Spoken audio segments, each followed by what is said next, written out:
Hi, in this video I'm going to be showing you how to derive the equation of a line in 3D from absolute scratch. Now the equation of the line is x minus x1 over x2 minus x1 is equal to y minus y1 over y2 minus y1, which is equal to z minus z1 over z2 minus z1. Now this line is going to go through the points x1, y1, z1 and x2, y2, z2. If you produce this equation correctly, you will see this line over here going through the 2 points mentioned on Desmos 3D. So without further ado, let me show you how to derive this equation over here from absolute scratch using vectors. I'm going to do this to the left over here using this diagram. So here is the origin.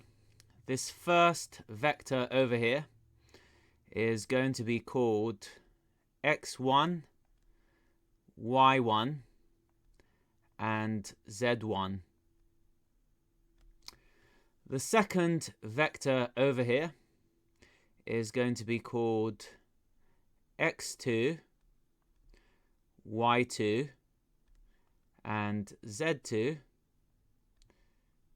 Okay, and the third vector over here will be called x, y, z,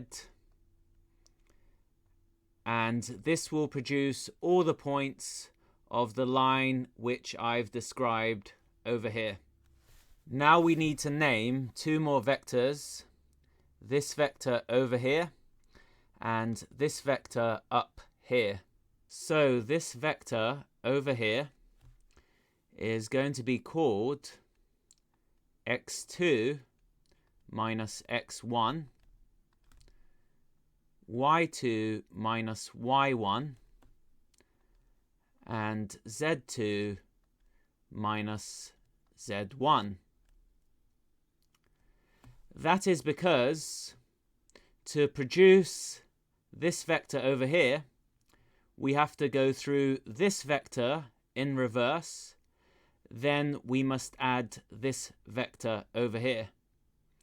So when we subtract this vector from this vector, we get this result up here. So how about this vector over here? Well, it's going to be called x minus x1, y minus y1 and z minus z1.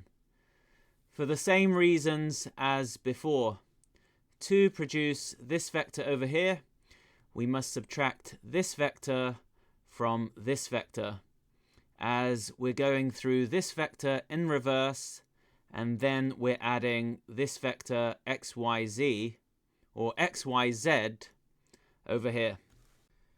Now here is where the magic happens. You can say the vector x minus x1, y minus y1, z minus z1 is equal to some scalar multiplied by the vector x2 minus x1, y2 minus y1, z2 minus z1. This is because the vector up here is parallel to this vector over here.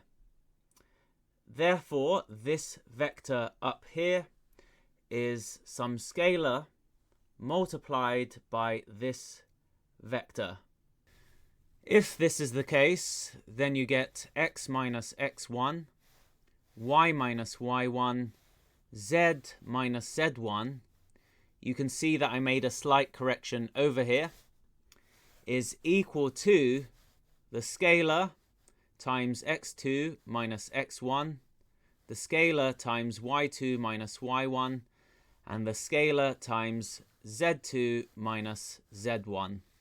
Now, if this is true, then these two over here must be equivalent. Okay, so we get x minus x1 is equal to the scalar times x2 minus x1, which gives us x minus x1 over x2 minus x1 is equal to the scalar. We also have these two over here, which must be equivalent. So we get y minus y1 is equal to the scalar times y2 minus y1, which gives us y minus y1 over y2 minus y1 is equal to the scalar.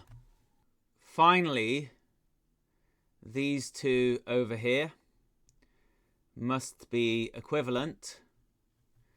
So we get z minus z1 is equal to the scalar times z2 minus z1. And this gives us z minus z1 over z2 minus z1 is equal to the scalar. Now please note that x2 minus x1, y2 minus y1, and z2 minus z1 cannot be equal to 0 because you cannot divide by 0. Now, since these fractions over here are all equal to the scalar, we can write down this beautiful equation over here, which generates a line going through 2 points in 3D. So I hope you have fun with producing this graph on Desmos. For more videos like this, make sure you have subscribed to my YouTube channel. My social media links are included in the description of this video, so go and check them out if you have the time. Thanks for watching this video, and see you next time.